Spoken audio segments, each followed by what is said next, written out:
On the Jordan Harbinger Show, you'll hear amazing stories from people that have lived them, from spies to CEOs, even an undercover agent who infiltrated the Gambino crime family. You're about to hear a preview of the Jordan Harbinger Show with Jack Garcia, who did just that. My career was 24 out of 26 years was solely dedicated working undercover. Now I walk in, I'm in the bar. Now there's a barmaid there, good-looking young lady. She's serving me a drink. Hey, what would you like? Usually my drink was give me a Kettle One martini, 3 olives, glass of water on the side. I finish the drink, the guys come in, I'm gonna go in my pocket, take out the big wad of money, bam, I give her $100. If you're with the mob, I say, hey, Jordan, you're on record with us. That means we protect you. Nobody could shake you down. We could shake you down, but you're on record with us. For more on how Jack became so trusted in the highest levels of the Gambino organization, check out episode 392 of The Jordan Harbinger Show.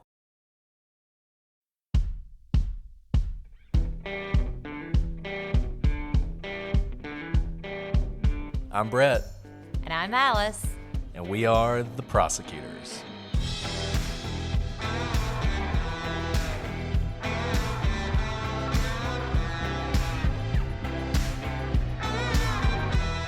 Today on The Prosecutors, we begin to wrap up the case against Karen Reed.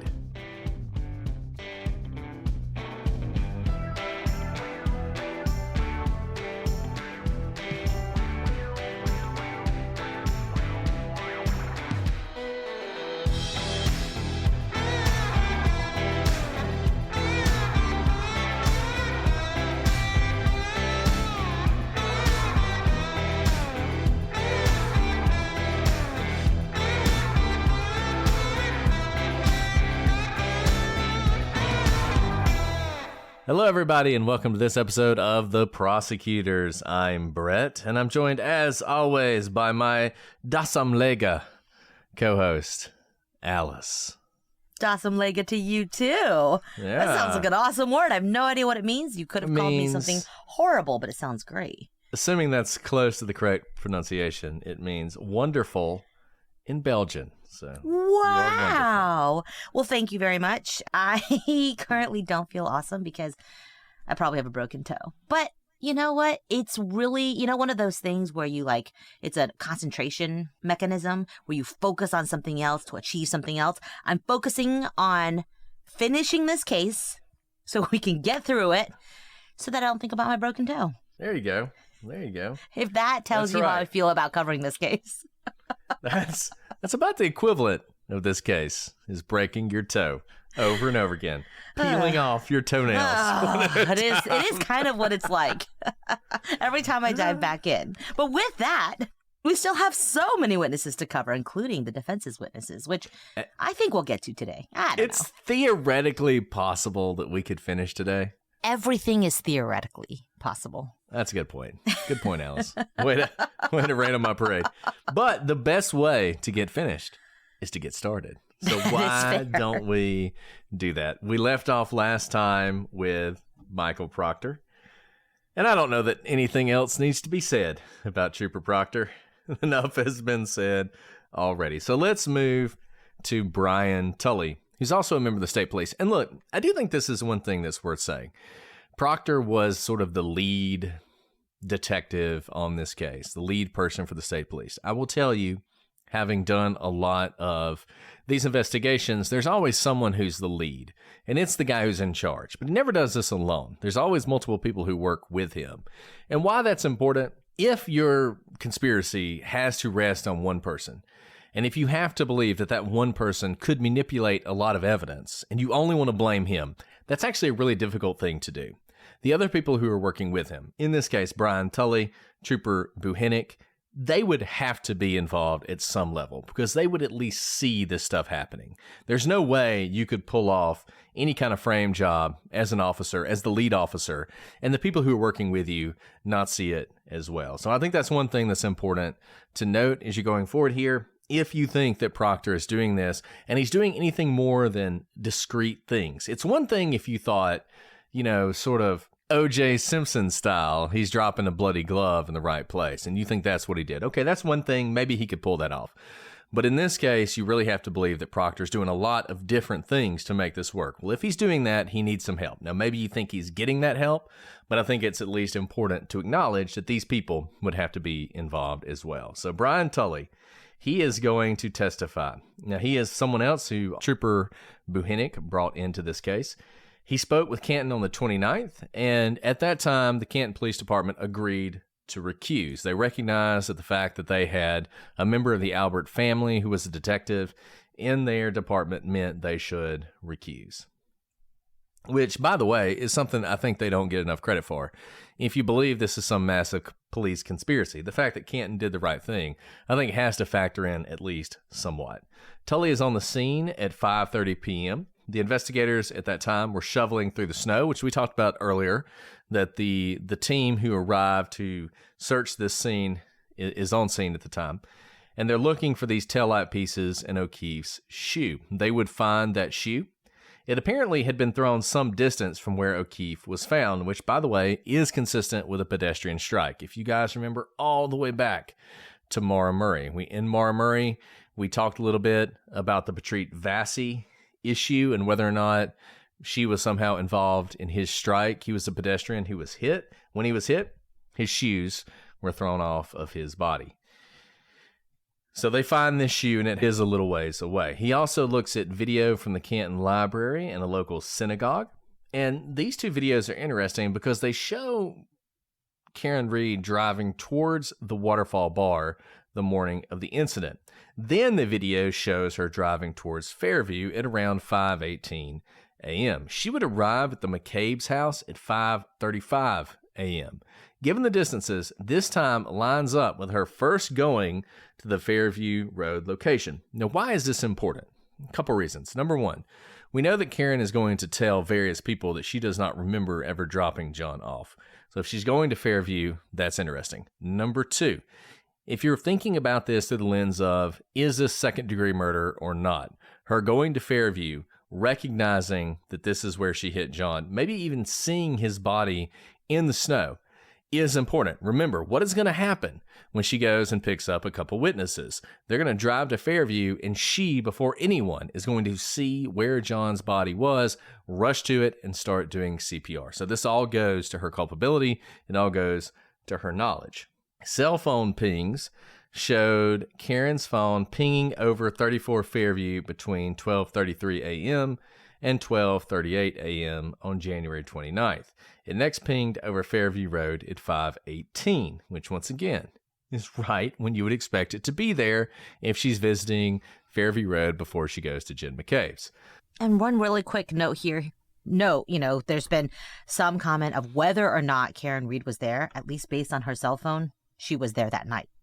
May not have gone in. Probably, in fact, everyone has testified they never saw her go in. But remember, her story had been she never even went over to their house. And there's all this question about whether people saw a dark SUV that belonged to Karen Reed outside. Her own phone puts her there at precisely the moment that we were expecting both her and John to arrive at the Alberts. And I just want to note, this is bad for her for a very specific reason. If you've decided that Karen Reed hit John, then you've got these two really bad things for her. If it is true that she does not remember being there because she was so drunk, then you have proof, in my mind, beyond a reasonable doubt, that she was drunk enough to be guilty of counts 2 and 3, the drunken homicide, essentially, and leaving the scene.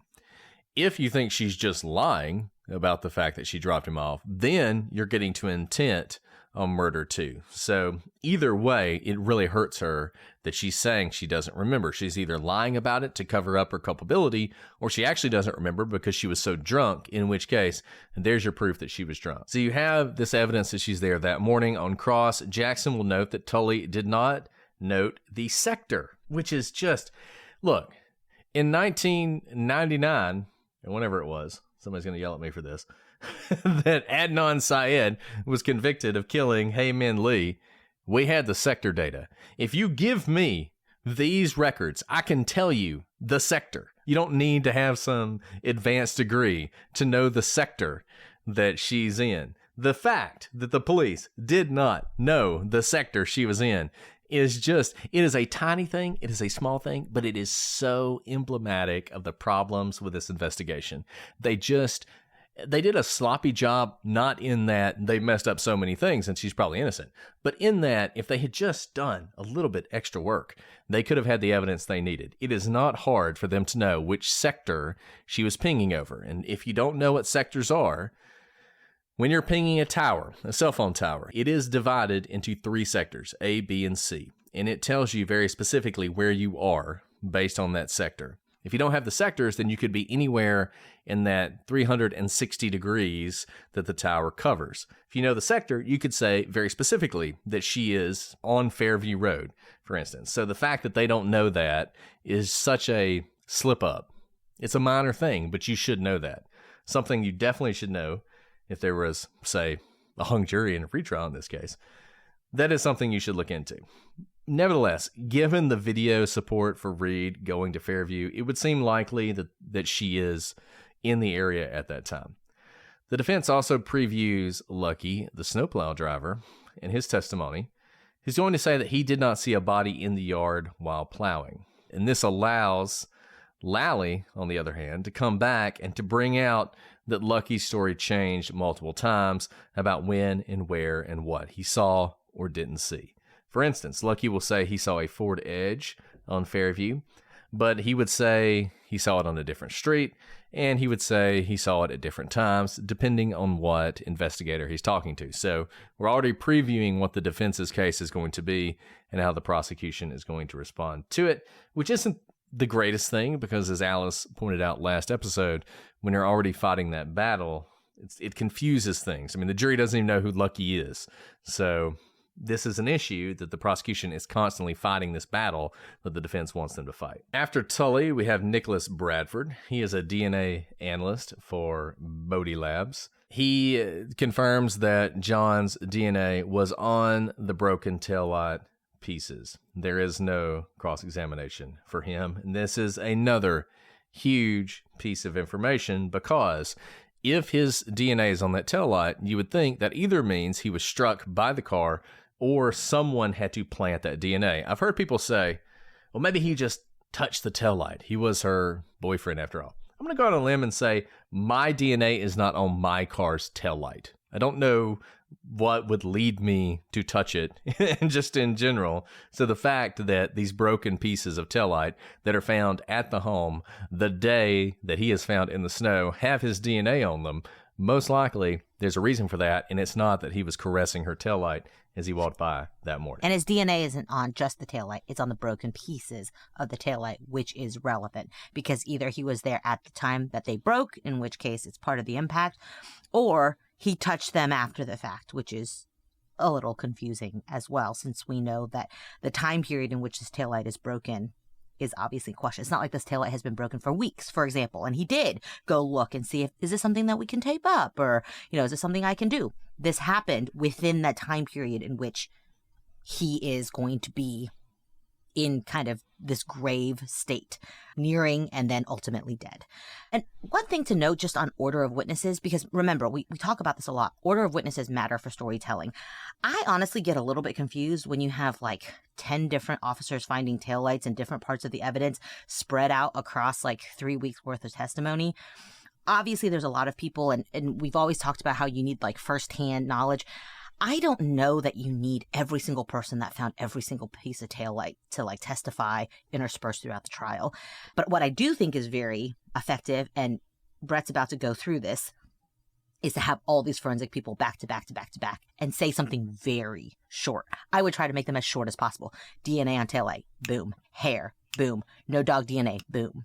So we'll get to that, but I want to just note that we've heard about these finding taillight pieces and finding, different parts of the crime scene spread out a little so much that I wonder if the storytelling is getting through to the jury. Because the storytelling I want is simply that this is a blizzard. This was an insane environment in which to search. It was impossible to do a typical thorough search if you had a pristine condition sort of crime scene.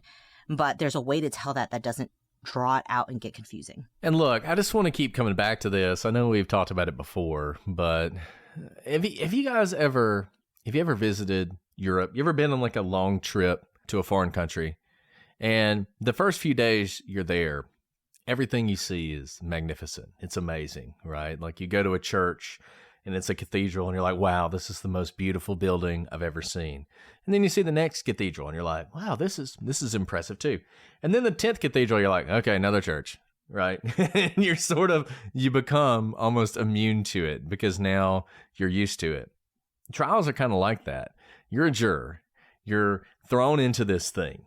You start hearing evidence, you start hearing witnesses, and at first, the emotional highs and lows, they're really important to you and you're really paying attention. But then by the 37th witness, you're starting to get kind of tired of all this and you're not paying as close attention. And I will tell you, as someone who watches trials, I'm the same way. When I start watching a trial, those first few witnesses, I'm really paying attention. I'm taking these detailed notes. But then it's like, oh my goodness, I'm just ready for this to be over with. These witnesses are so late in this trial. By this point, the jury has been through the emotional ringer. They have heard the ups and downs of the possible conspirators. They've been through the Proctor thing. Like they've been through so much. And now all of a sudden you've got some very technical people talking about DNA. This kind of evidence would have been so much more powerful week one. You bring this in week one, it's having a massive impact on that jury as they're listening to it. By now, who knows how close of attention they're paying? And just the way this whole trial was structured, I think, was a mistake. And I think you see that when you talk about these witnesses. So you have that first person who testifies. And another thing I'll point out, it is always tempting to attempt to rationalize away things, particularly if you have sort of a bias coming in. And a lot of people, they came into this case, they'd heard the reporting, they have deep suspicions of the Massachusetts State Police for lots of really good reasons, and the Canton Police for lots of really good reasons, and the Boston Police for a lot of really good reasons. And when you have that, when you're already predisposed not to believe anything the police say, your tendency is to kind of rationalize things away. I see this. I mean, my tendency when a defense attorney is bringing up stuff is to rationalize it away, to figure out why they're wrong. Because typically I think they're representing a guilty person and they're trying to figure out a way to get around it. And I totally understand that, but that's how I view it. That's the lens through which I view it. And so if you come into this case thinking, I don't know about these cops, and you're trying to do that, you might say to yourself, like we just said, you got the taillight pieces and you're like, whatever, man, maybe he just touched the taillight piece. Now I think it's interesting that it's touch DNA and not blood, because remember, what did the defense try and say very early on? They had those cups full of snow with the blood in it, sitting there in the Sally port with the car. The whole implication there is, well, if you see a DNA on the taillight, it's probably because they dipped it in the blood. Well, they didn't do that because there's not blood DNA on the taillights.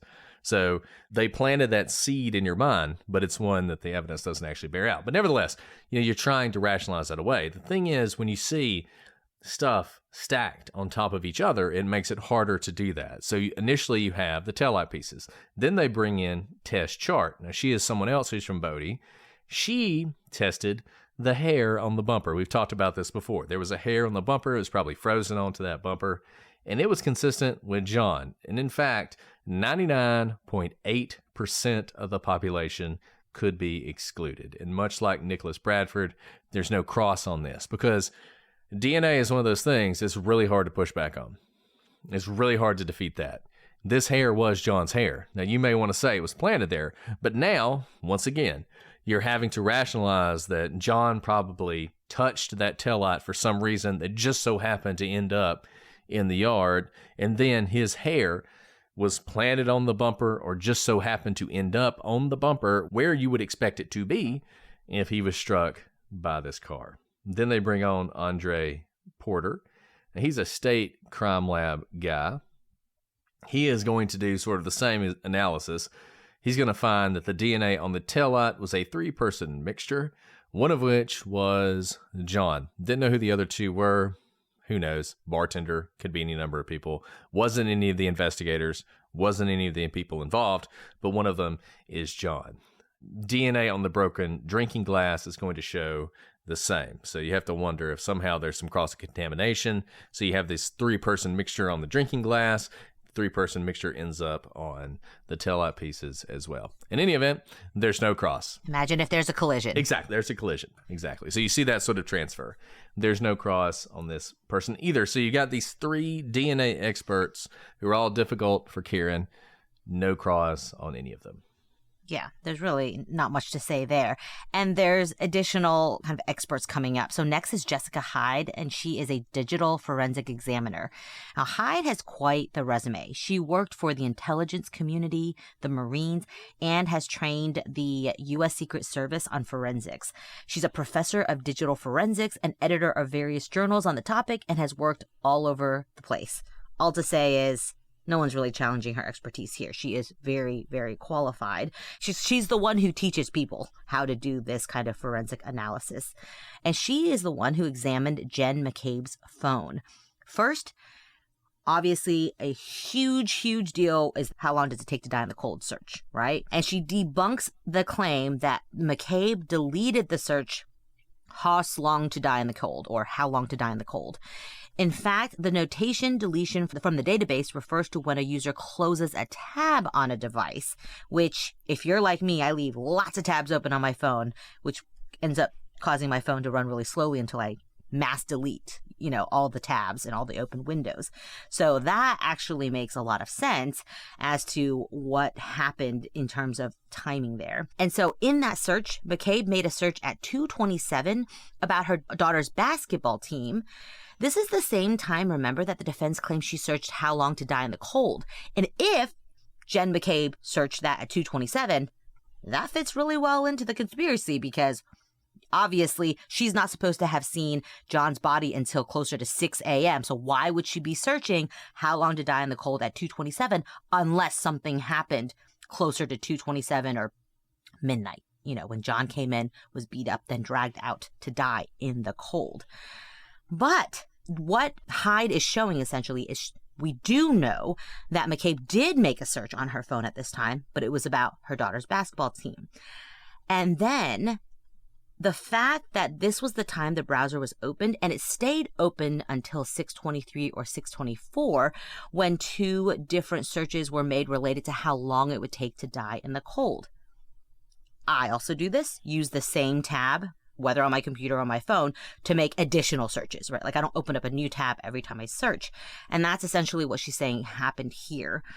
The defense briefly crossed, but it was really ineffective and it was short. To their credit, they didn't stay too long on this because I think she was so credible and it made sense to the jurors, I think, who heard it to say, oh, I understand how tabs work and that you don't necessarily close a tab every time you finish searching or open a new tab every time you make a new search. Because the defense is going to present their own expert on forensics to attempt to rebut Hyde, but I think they recognize that they can't really rebut Hyde by cross-examining her. And it's interesting because if you've paid attention to the testimony up to this point, you have other testimony that at this time, around 6:23, Karen is asking first responders how long someone can survive in the cold. So it makes sense that she would then turn to Jen McCabe, who's there with her, and ask her to search this. The other thing that's interesting, you hear a lot from the defense about the 6:23 search. They don't like to talk about the 6:24 search because even their own expert is going to say that the 6:24 search happened at 6:24. So you would have to believe that Jen McCabe at 2:27 just so happens to search how long to die in the cold. And then later on at 6:24, she's asked by Karen Reed to search essentially the exact same thing, which she does with a slightly different misspelling. And that's what happened. Not that first she searched hose long to die in the cold. It didn't go through. Then she searches again a minute later, something slightly different, also misspells it. Why would she do that? Because, as she said on direct, her hands were shaking because this is an incredibly stressful circumstance, and she's got Karen Reed yelling at her to search this. This is one of those things where you can sort of decide, what do you think is more likely? And do you think that is a believable explanation for her? This is a critical thing. If you think she searched this at 2:27, then the entire story changes. I mean, this to me is the key fact. If you disagree with Jessica Hyde, and I would advise everyone out there to watch her testimony. It's not that long. Watch it all. See what she says. See whether or not you agree with her. If you agree with her, then this is another person who destroys this whole conspiracy. If you think she's wrong... By the way, she's not part of Canton. Yeah. Right? Like she's an outsider who's looking into the forensic analysis. This is what she does all the time in these types of cases. And she's really important, and you should listen to her. Don't listen to what we say. Listen to what she says and judge for yourself. And now we're really finally, weeks into the prosecution's case, we're finally getting into the meat of the prosecution's theory, and that's that Karen hit John. They next called Joseph Paul to the stand. He's a trooper with state police for 12 years, and he's assigned to the collision analysis and reconstruction.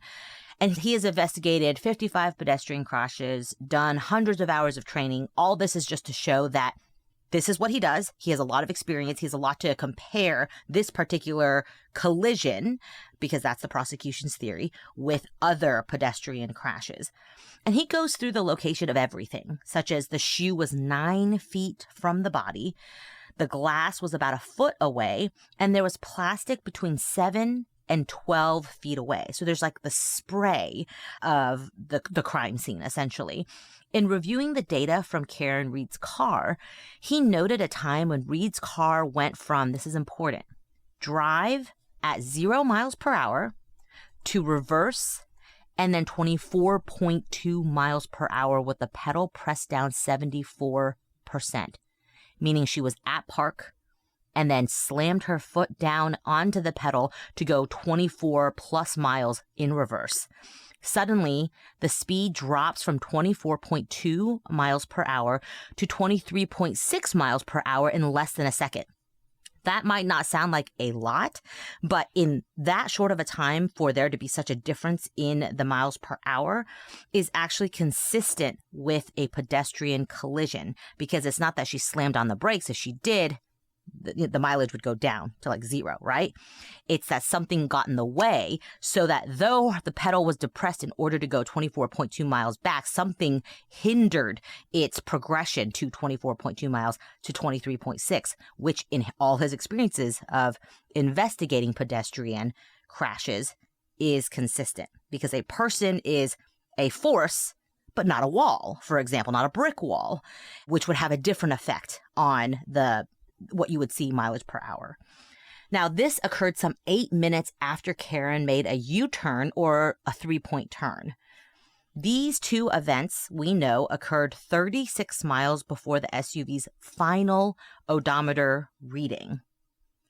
So, from the time this whole pressing down onto the pedal, hitting something, or causing it to stop very quickly within a second, there's a good amount of driving, enough to say go home and come back and maybe drive around the neighborhood, or maybe come back twice. And why is this important? As Alice said, because a lot of driving happened afterwards. So if you've seen some of the explanations for this, some people will say, oh, this is a false reading. This is when her car was reversed onto the tow truck when it was towed away. No, that's not what happened, because the car drove another 36 miles after this. It didn't drive 36 miles after it was towed away.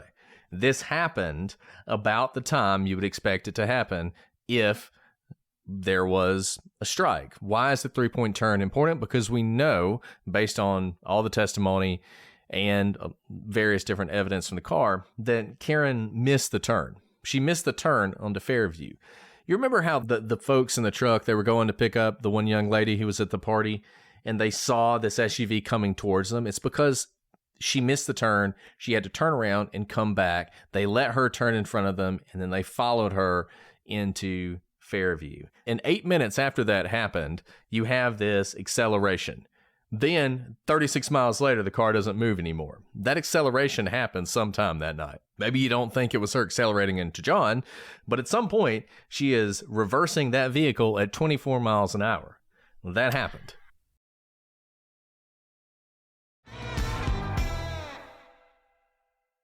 The Prosecutors is brought to you by Progressive Insurance. Hey guys, whether you love true crime or comedy, celebrity interviews, news, or even motivational speakers, you call the shots on what's in your podcast queue, right?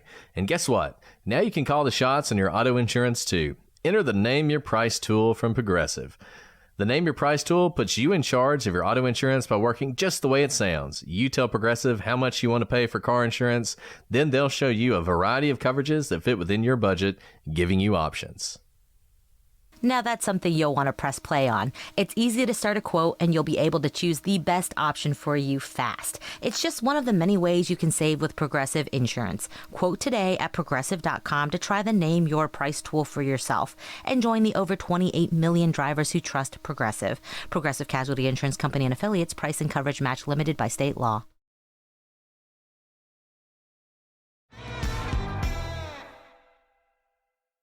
And one thing, I mean, I've been thinking about this a lot. The 24 miles really sticks out to me. I typically park like in a parking lot by pulling in first, so I always have to reverse. So today, all day today, I know we were going to record this particular part of the trial. Every time, you guys can guess where I was parked today. I was parked at Costco. And as I went from park to reverse, I just kind of paid attention to what my natural depression of the pedal was without, actually meaning to go fast or anything.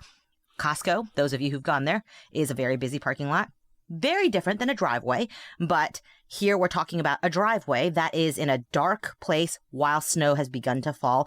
And it's dark enough that we know, or we can basically figure out, that Karen missed the turn at some point and made this U-turn, 3-point turn to come back to it, right? I went about 5 miles per hour going backwards, right? No one was behind me. And the depression of the pedal was something like, I don't know, much less than 15%, 10%, 15% of depressing the pedal to back out of my parking spot and then drive forward. Nowhere near 24 miles per hour. I would just say, in your own life experience, if you drive a car, pay attention to how you back out of spaces in the next day or so, and to imagine what it would be to press your pedal down 3/4 of the way to the floor, and what it would feel like to go from 0 to 24 miles per hour going in reverse in the dark in the snow when maybe someone's behind you. And so here we have Paul testifying more about what happens next. So he says that the SUV didn't run over John. It's not like he went under the car, and it didn't strike him directly. Rather, it hit him in a side swipe manner, and it projected him to the left. Interestingly, and now finally so many of you guys have asked, how is the prosecution going to even go to frame of mind or intent for Karen Reed? Because so far we just hear that she's potentially incredibly drunk, which doesn't necessarily mean murder too. We're talking like a month into trial. Finally, we're hearing potential evidence to this. So he testifies that the way that John was hit from the side, the SUV cameras would have flashed and actually issued a warning sound to the driver, Karen, before the strike, giving you time to react. Now, Paul said the damage to the taillight was consistent with John's injured arm striking and breaking it, while the dent in the back of the car was consistent with the hand that held the glass. Paul suggested that the fatal injury occurred when John's head hit the ground. I just have to say, we've been covering this trial and we've gone through dozens and dozens of witnesses. This is the first time my questions are answered as to what the prosecution actually thought happened to John. We've heard autopsies and whatnot, but Brett, I really think this needed to come at the beginning to set the framework to understand, because once you understand, okay, I can envision what's happening. She is speeding backwards, and I'm thinking, whoa, why is this lady going 24 miles per hour backwards? And then all of a sudden, we have like the metrics from the car don't lie, right? We have metrics of the car hitting something, not a brick wall, but probably a person. And we have this image of a sideswipe being thrown and the spray of, the glass, the shoe, the taillights. That's quite a hit. And then you have all this forensic data of DNA, hair, John's hair, no dog. If it were in that order, you can imagine how it seems like this incredibly tight-knit prosecution theory that we're not hearing until a month in. I think this is a mistake because I've been following this and I was even confused until now what actually the prosecution thought happened to John. Yeah, and it was, we often say, we're in the middle of the trial, wait. Because you'll see people say this. They'll say, like, they haven't even shown how it happened. And we say, wait, be patient. But the thing is, they got a good point. It's like we've been going on for weeks and we're waiting to hear this. And you just think to yourself, why is this taking so long? And I hate to be overly critical and I hate to keep banging this drum, but the fact that it took so many witnesses to get here. And look, I'm about to talk about the cross, and it was a good cross, but if you had done what Alice said, you line all this up, maybe by the time you get to cross, the defense has lost already, and the jury doesn't even really care what they're going to say, right? I mean, I don't know. The structure of this case is so fascinating. It's a learning tool, or should be, for lawyers out there about how you present a case. There's a way to do it, and the way it was done in this case wasn't it. And this is precisely why again, yes, you could read this as criticism, and it is, but the reason we're telling you is oftentimes when people watch trials, especially if they're being streamed in real time and you're not a lawyer or you don't go to trial all the time, you just think that the way something is presented is just the way it's going to be. Like when you get a book and chapter 1 comes before chapter 2, comes before chapter 3, not so with the trial. You set the chapters as the prosecution. So you have utter control over what this story is, and it makes a huge difference, especially in a long trial. And one other thing that I've seen a lot of people say, I just don't understand how if his arm hit the tail light, how she could have killed him. Maybe it was the cold, maybe that wasn't him. 24 miles per hour.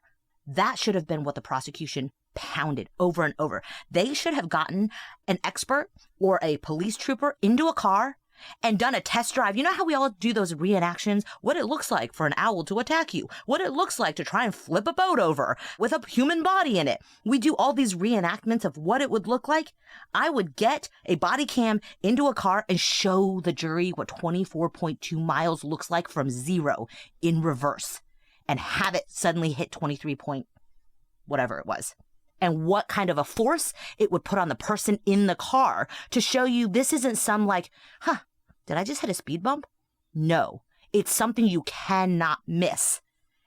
This is what you're trying to get the jurors to understand, because these numbers may be amorphous, but when you are feeling it like a roller coaster, like a simulation, the jury can all of a sudden understand where we're starting to get to intent or potentially murder too, or something more than just, oops, accident, because I was a little careless and I didn't see it in my cameras, right? You need to get past, oops, accident if you're going to bring a murder charge. And when you're going 24.2 miles, then you begin to understand how that type of a strike flies you to slam your head against the ground or a pole, and that can cause death. And you can see how that head injury is directly tied to the 24.2 miles and not just, I slipped in the walkway, which could happen. A lot of people have said that. What if he just slipped and hit his head and it had nothing to do with Karen? Look, I wasn't there that night, but this is what the prosecution had to work with, and they had a lot to work with, and I didn't really hear it. And look, I want to say this in defense of the prosecution, because I think a lot of people have thought this, and that's this prosecution was dealing with something they should not have had to deal with them, which is the jury tampering that happened before the trial because of the work that the defense team and Karen Reed did with Turtle Boy to poison the jury pool with, frankly, a lot of misinformation that would have led the jury to walk in thinking there might have been a conspiracy. And you want to start without that. You really want to have jurors who don't know anything about the case so that they can weigh the evidence. But I get it, and I can understand if the prosecution thought we have to defeat the conspiracy first. We got to defeat it first, because if we don't defeat it first, the whole time we're showing all this evidence, they're just going to be thinking, well, yeah, but I've read Turtle Boy's blog, and I know there's going to be a conspiracy theory that's going to be discussed. So I'm ignoring all this until I hear about the conspiracy. And I get it. That's tough. And it shouldn't be that way. And it's something that we've talked about a lot. And it's the corruption of the judicial system in a lot of ways. The prosecution thinks they have to defeat a narrative that's been established outside of court before they even walk in. And so that is a difficulty. And we're not ignoring that. But I think you almost have to. I think if you're the prosecution, you almost have to just assume that the jury is going to do its duty, because if you don't make that assumption, you will fall into this trap. This was a trap, and the prosecution fell into it, maybe for perfectly legitimate reasons, but I still think they fell into it. And once they fell into it, then they were stuck in that muck, in that mire that these people had created before the trial even started.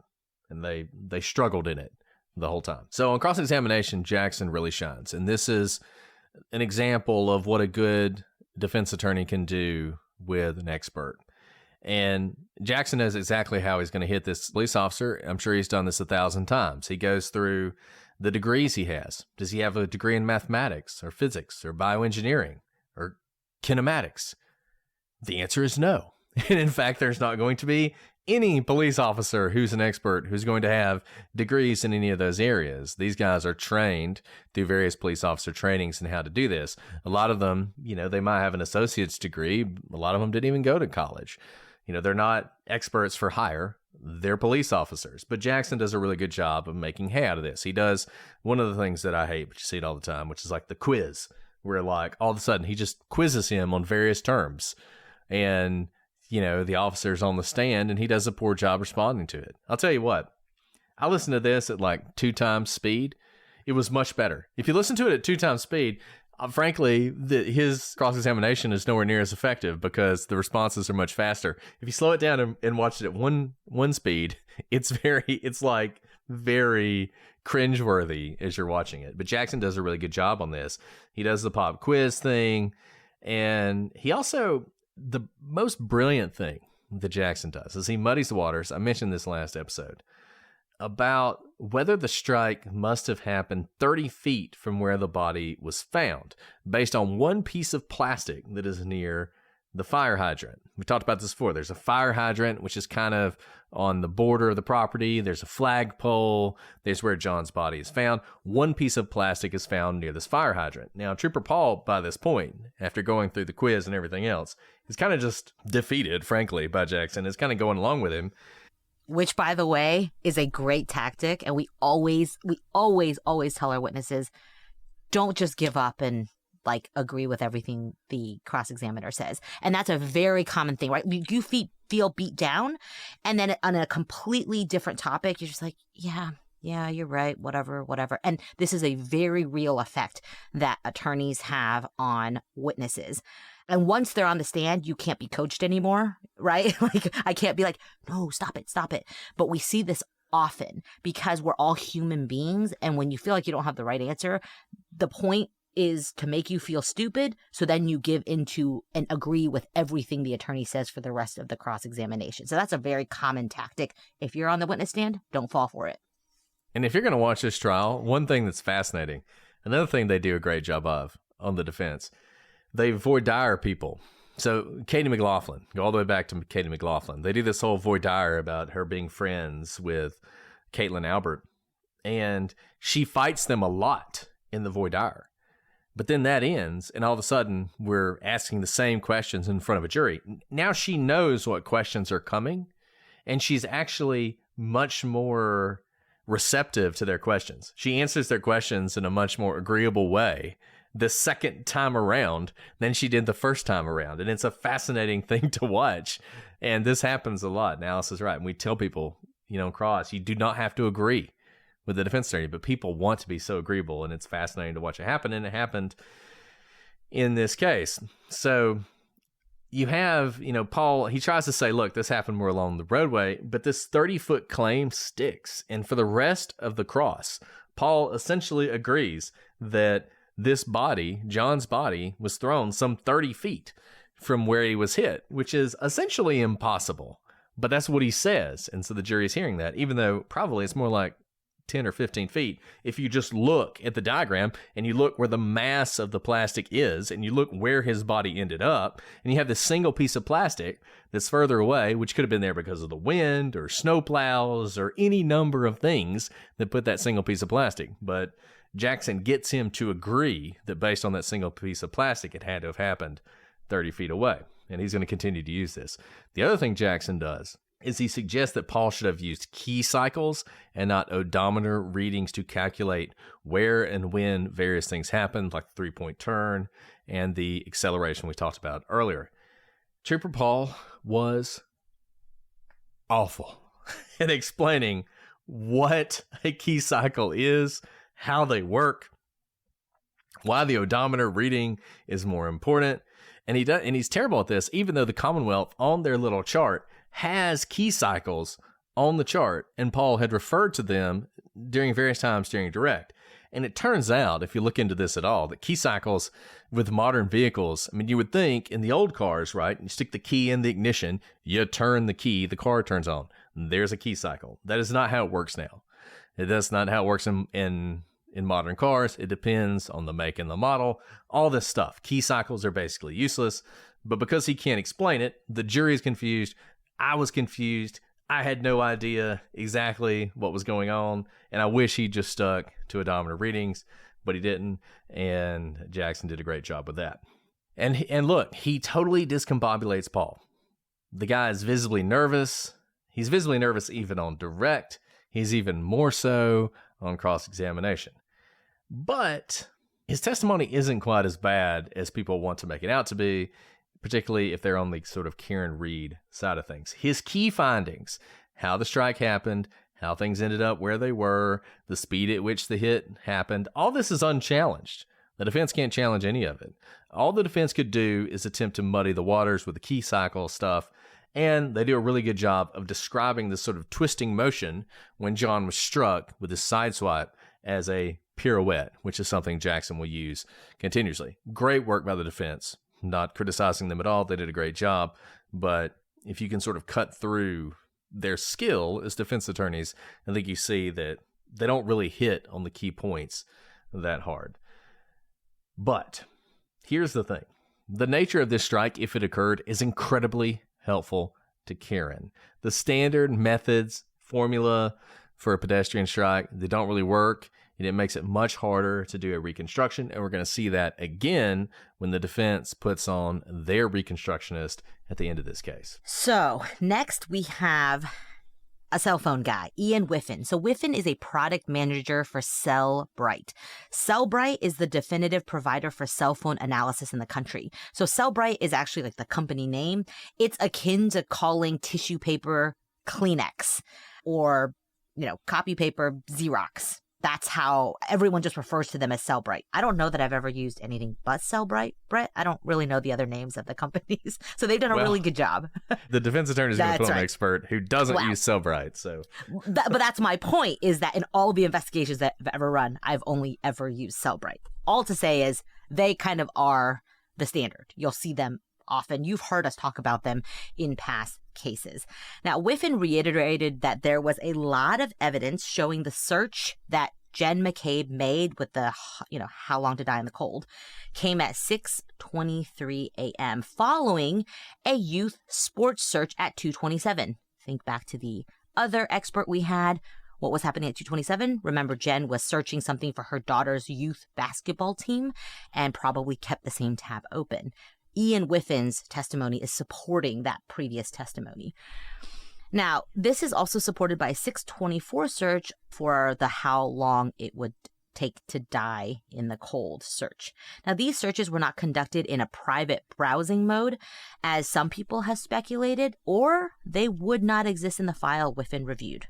Really side keynote, I definitely browse in private all the time. Y'all should too. Same. Yeah. So, but I mean, this is one of those things that I talk to people about this case all the time, and they're constantly throwing things at me that are not supported by trial testimony. That McCabe was pacing around her room the whole night.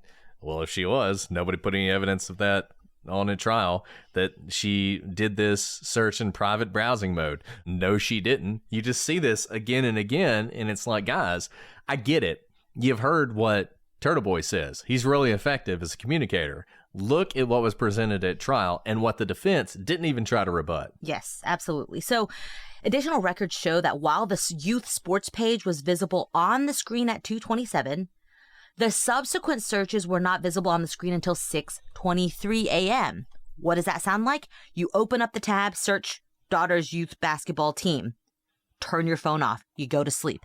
When you wake up to getting this frantic phone call from Karen Reed, did I hit him? Did I hit him? You find his body at 6:23. You open your phone back up, go to search browser because Karen's saying, search how long it takes. How long does it take to die in the cold? You pull up that browser. It was the first browser on your phone. You search it. That's the first time we see the search results there. So this Cellbrite person's testimony shows that, in fact, she was not looking at the search results at 2:27. By the way, if you've ever stayed up all night searching something, you may see lots of searches, for example, maybe multiple tabs. But we see basically nothing on that search tab between 2:27 and 6:23 a.m. Now, since January of 2022, there was no evidence of any records on Jennifer McCabe's phone being deleted. So that's going against, again, the defense's theory that she must have deleted certain things to hide the conspiracy. Now, after a brief cross-examination, Whiffen said he had, quote, no doubt when the searches were made. And that pretty much ends the cross-examination. And let me say this, cell phone records are kind of like the new CSI effect, because people just assume that everything you do on the phone, that it's very easily recorded exactly when it happens and everything else. And look, there's a lot of information you can get. And if you know how to look at it, you can find out this kind of stuff. But there's going to be things that may be misleading at first glance. And the defense does a great job of using that sort of misleading at first glance aspect to convince you of some things. We're going to see more of that when Nicholas Guarino testifies. He is a state trooper and a detective. He does a forensic analysis on various items. The SUV was a bust. They got really nothing from the telematics, which I still am convinced they could get more if they look deeper. So my suggestion would be to try that again, but we'll see. He is someone else who reviewed Jennifer McCabe's phone, and he noted a number of errors in the defense report that we've all heard so many times. This included that Jennifer had deleted phone calls. In fact, she had not. And the search happened at 2:27. It did not. That McCabe deleted Albert's contact information. In fact, she did not. None of these things were true. And here's the thing. This is what's so interesting is this is still the prosecution's case. This should have all been front loaded, but we already heard the defense's entire theory, even though defense hasn't put on their case, that there was a search at 2:27, that it was deleted well before, like weeks before we hear the forensic evidence that that's not true.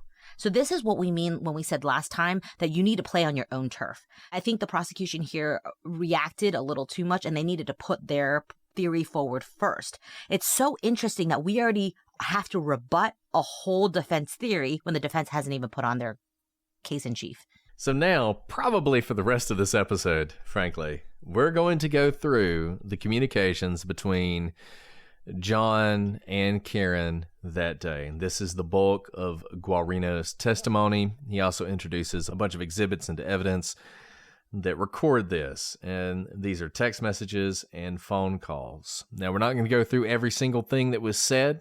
There's a long discussion when Karen's trying to get, I think, her hot water heater fixed. We're going to skip all that. But this is, generally speaking, the things they were talking about that day. So we'll start at 9:19. John answers a call from Karen. He answers another one at 9:35. At 9:49, Karen texts him, "You have really hurt me this time." Now, they had started out the morning in a fight, apparently because Karen had bought some Dunkin' Donuts for John's kids, which is a horrible thing to do. I can't believe anyone would buy Dunkin' over Donuts crispy, Dunkin' over crispy all day long for children. I mean, just I can already see why he was angry, but he was. And so they were in this fight, and apparently John had said some things to Karen that had really hurt her. Okay, so we're seeing that on this day, things are getting started early, right? At 10:02 a.m., and you see constant, this is one thing that will stick out to you. They are in constant communication all day. 10:02 a.m., John replied to Karen, referring to his niece and nephew, quote, "I'm sorry, this has been an issue with me for 8 years. It physically hurts me to see everyone else in their life do things for them, and I'm forced to always be the bad guy." At 10:09, Karen replies, "I'm not the same as everyone else. Most of the time, I try to do what's healthy and smart for them.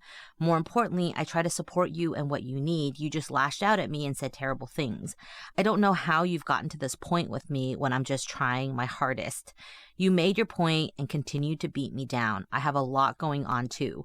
Physically, I'm falling apart and trying to get answers and help."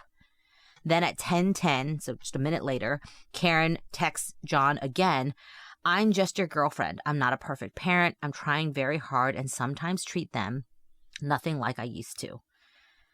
At 10:14, John replies, "I know. I'm sorry for lashing out. I'm just hurting and struggle daily with them.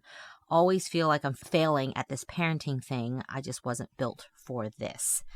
So far, I mean, this seems like a pretty honest conversation, stemming from how you parent, basically, which is not an easy thing for anyone, whether they are the actual biological parents or not, which in this case, neither Karen or John are. But they both appear to be trying their best. So a couple hours go by with no communications on their phone. And then at 12:21 p.m., Karen texts John, "Kaylee isn't perfect, but everything wonderful about her is because of you. It's true. I know she's her mother's daughter, but she wouldn't be so bright and successful if she lived with anyone else." Yeah, so, I mean, it's interesting to see how this goes because they've obviously had a fight, but this is a very normal sort of conversation. Karen's going to continue to say, life can pick you up sometimes. Please be happy with them and put away your frustrations for the rest of the day and be so proud of yourself, JJ. So everything's fine at this point. So at 1:47, John messages Karen, "What time are you coming here?" At 2 o'clock, she says, "I don't know what time. Feel kind of out of it, trying to clear my head." John replies, "Okay." Karen replies, "Text me later when you guys settle in." And John replies, "Sure." And so what you're going to see is happening here is they've had this fight. Karen says all the right things. John thinks everything is fine. And so he starts saying, okay, well, let's move on. Clearly, though, Karen is not quite ready to move on from the fight they had earlier. Yeah, so just 10 minutes later at 2:16 p.m., Karen, not quite ready to move on, texts John, "I feel pretty shitty how this morning went down. I know you said sorry, but it really stung, especially when I've tried pretty hard lately. I feel like a loser turning around and coming back over after everything you said." And John responds to her, "Not sure what else you want me to do. I said I'm sorry and I was out of line. If you prefer to stay home, I totally get it." To which Karen says, "Things in my life have been difficult too." And John responds, "I know." John then answers a call from Karen, and then about, 7 minutes later, John rejects a call from Karen. So you can see how the conversation now shifts back to her, never mind. I don't know if I want to come out because I'm still pretty upset about this morning. Yeah, and I don't know what happened at this call at 2:17 p.m. when he did answer, but the fact he rejects the next one is going to start a cycle that we're going to see.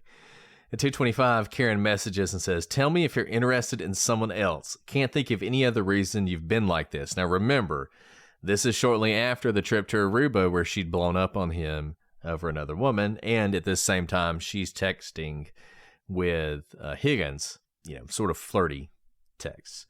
John replies, "Nope." He then says, "Things haven't been great between us for a while. Ever considered that?" So she calls him right after he texts that. He rejects that call. He then messages her, "Kids are here, not in the mood to talk." Karen replies, "So you're not into it anymore. That's fine, but I don't want to keep trying if you keep treating me like this." She then says, "I'm trying to hug and kiss you this morning, and you whack me in the face with a pillow. Last night you were basically like, yeah, what about when we talked about the future?" And so John says, not how it went down, but okay. And then Karen responds, "Can you please admit your head is out of the game with us?" And this fight continues. So this continues to go on by text. So John then replies, "Sick of always arguing and fighting. It's been weekly for several months now. So yeah, I'm not as quick to jump back into being lovey-dovey as you, apparently." And then Karen tries to call him again, and John rejects a third call from Karen at 2:32 p.m. And John texts at the same time that he's rejecting the call to Karen, "OMG, stop calling." But Karen continued to call. Then Karen replies to that text, "Then why would you start with me this morning? You're setting me up to fail, and you start a number of fights from your end." John texts back, "I've explained it a few times already. I'm not doing it again. I'm not into fighting all the time, correct?" And Karen responds, "If you tell me you're interested in someone else, you'll never hear from me again. You can have all the space in the world." She goes on to say, "Stop starting with me," at which point she calls him, and he rejects the call again. He then messages, "I am not answering. Stop calling." This is going to be interesting, by the way, because after she supposedly drops John off at that party, she's going to call him a lot. And there's not going to be any of these kind of responses or answers. At 2:34, Karen says, "Can you please answer after how you've treated me earlier?" John rejects another call. This is number 5. John says, "Kaylee is right here." Kaylee is his daughter. Karen says, "You start a rager with me out of nowhere, and then you tell me you're sick of fighting with me." She then calls him again, and he rejects the call again. She then says, "I'm going to grab a drink in a bit." She then calls him again, which he rejects again. She says, "Can you please answer?" So then John replies, "No, Karen, not sure why you need to announce that you're grabbing a drink, but have fun." And Karen says, "Yeah, 5 minutes. Seeing if you want to meet me later. Can you please call me?" And John replies, "Have to take them to the doctor. He has practice," his nephew. Then Karen calls again. John doesn't reject it, but he misses the call, which would make sense if he's in a doctor's office. She calls yet again, like seconds after that missed call. This time, John rejects it. This is call number 7 that he's rejecting from her that day. Then John replies, "My father just walked in." And Karen replies, "Okay, can you please call me for 2 minutes?" And John responds, "Not right now." Karen responds, "I'm there when anyone else needs me." And despite him saying, "Not right now," Karen calls yet again. This is all happening within the frame of like 2 minutes. So he rejects an 8th call from Karen. And Karen texts, "Yes, John, you gave me utter grief this morning. I'd like you to call me for a minute." And what's remarkable about this is it seemed like everything was fine, right? They had the fight that morning. They had the text. Everything was fine. It was going to be okay. And then John's like, "Okay, what are we doing tonight?" And she brings it back up. And now they're in this long, continuous fight. Karen's talking about going and getting a drink. By the way, this is all happening in the 2 o'clock hour. So just more evidence that Karen is going to drink that night. So now we're at 2:47 p.m. She messages, "I've been trying to get over the hump with us arguing, and now you tell me you're not into things, and you don't want to fight weekly, but fly off the handle at 8 a.m. with me. Like you're setting me up to fail. I've been dealing with my own personal crisis over things I have zero control over. I'd like to lean on you sometimes. Instead, I just hear everything I've done wrong." She then calls him immediately after that text. He rejects the call. She calls him 20 seconds later. He rejects the call. This is the 10th call he has rejected. So then she calls him another minute later. This is a missed call. She calls him a minute after that. It's a missed call. Karen then says, "You seriously cannot pick up the phone for 2 seconds?" After that, she calls him again, and he rejects the call again. So this is at 2:58. At 2:59, he calls her. So 9 minutes after he calls her, Karen messages, "Why don't you meet me at the hillside at 4:35? Or whenever you get everyone settled." So apparently in this call, they had sort of worked out whatever was happening. And now back to John's original question, 10 rejected calls ago and a lot of fighting. This is what she's doing that night. "Why don't you meet me at the hillside at 4:30? She then... This is part is kind of strange. So at 3:32 that day, Karen sends John a Facebook friend request, which I never knew that Facebook friend request was going to be so important in a murder trial, but this is the second time it's come up. We know how important it is that you be friends, and apparently they weren't friends at this time. So she sends him a friend request and a message reading, "Hello." John replies, "Hi."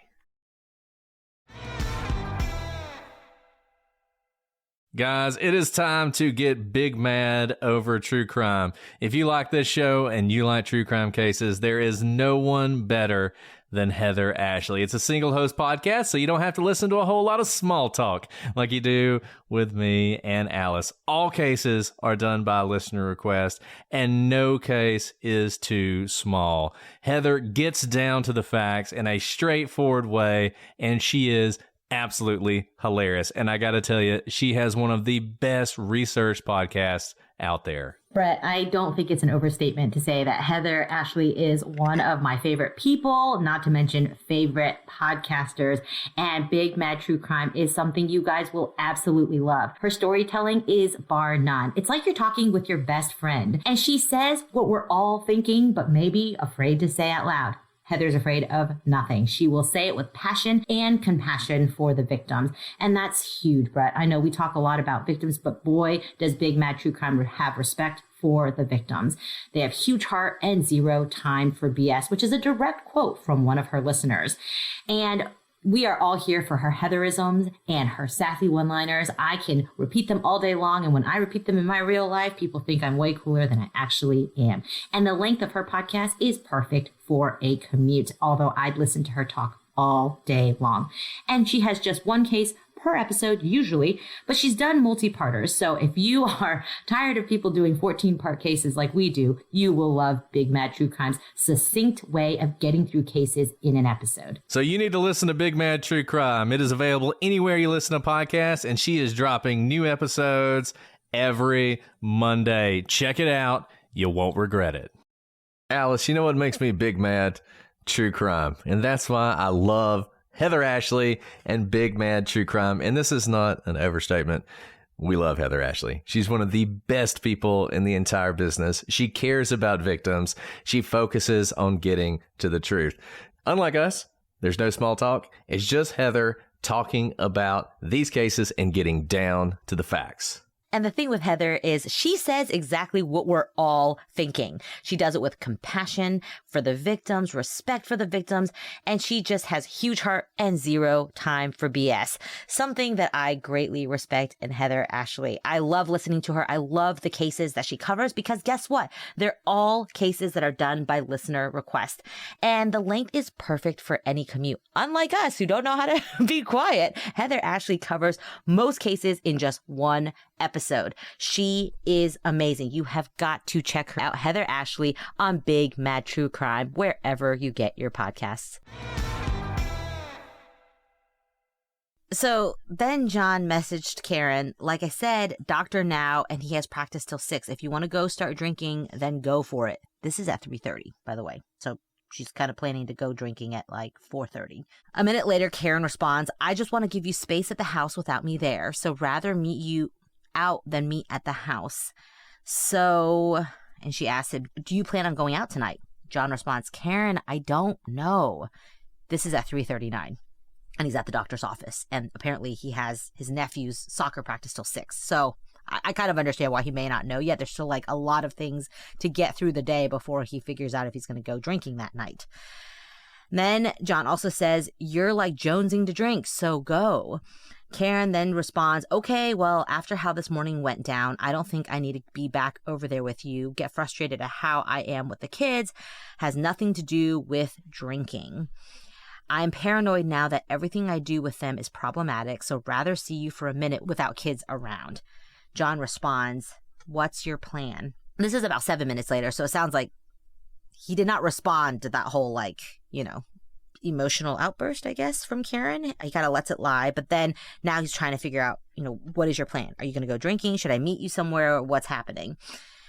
And John then says, we just got home this is an hour later.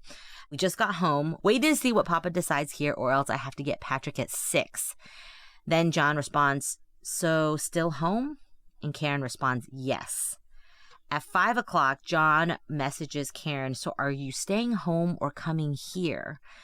Karen responds, I think it's clear me around with the kids around is slowly killing our relationship, and our relationship is much more important to me.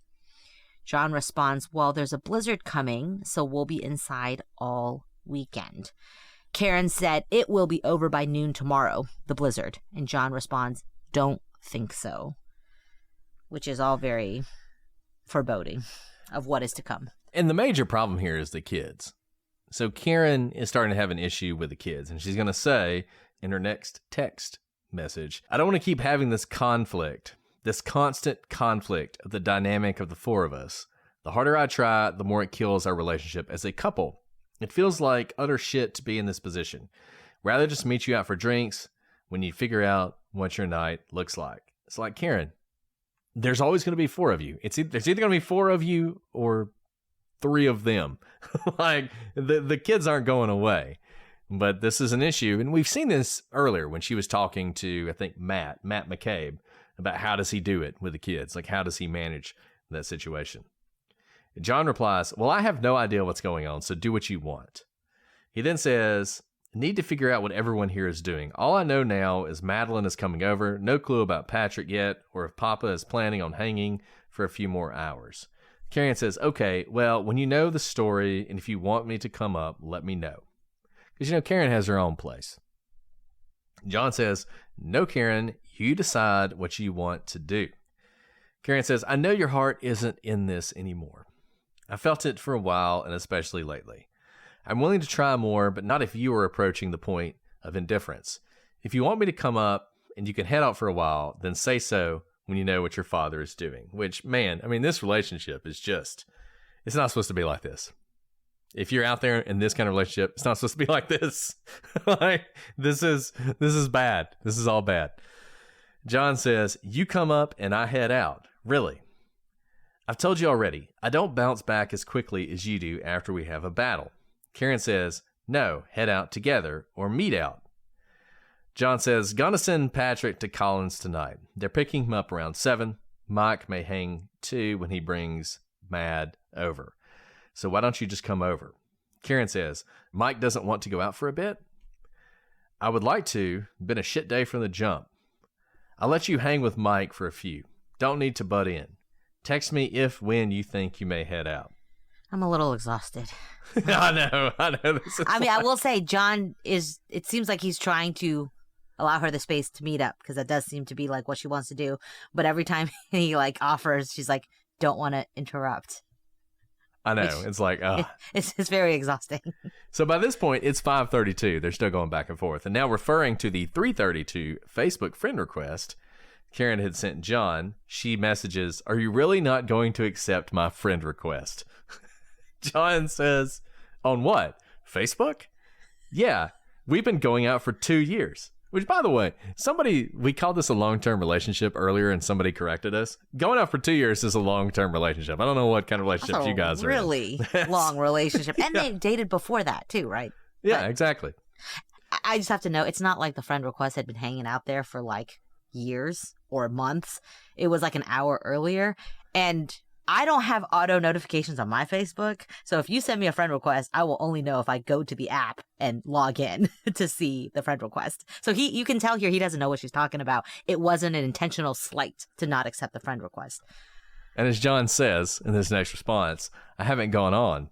You defriended me over a year ago, I believe. So if you're following the timeline, they were friends and she unfriended him probably during a fight while they were dating.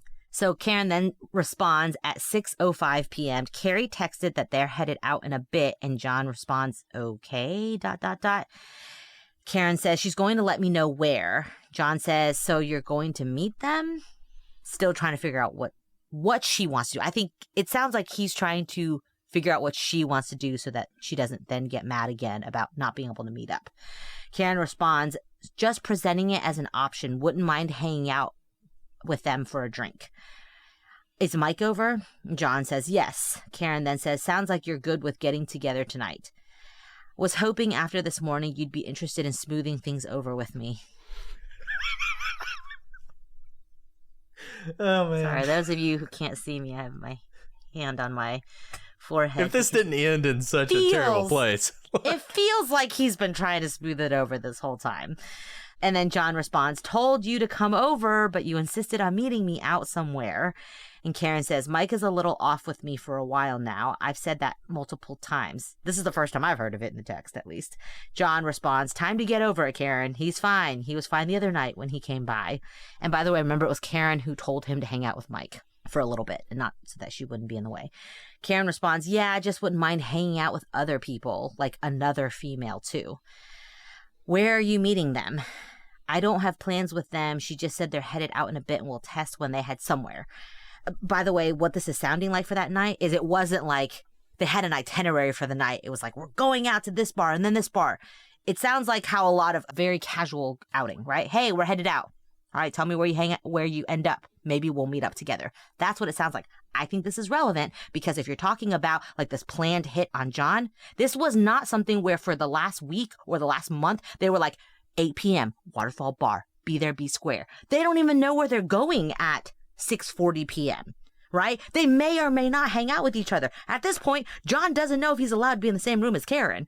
So if they were trying to get to John, they're texting the wrong person. They're texting the person who's mad at John, who might keep John from coming to meet up with them. This is all very relevant. This is from her phone. This isn't some fabricated whatever. This is why we're reading the entire lead up to what happens that night.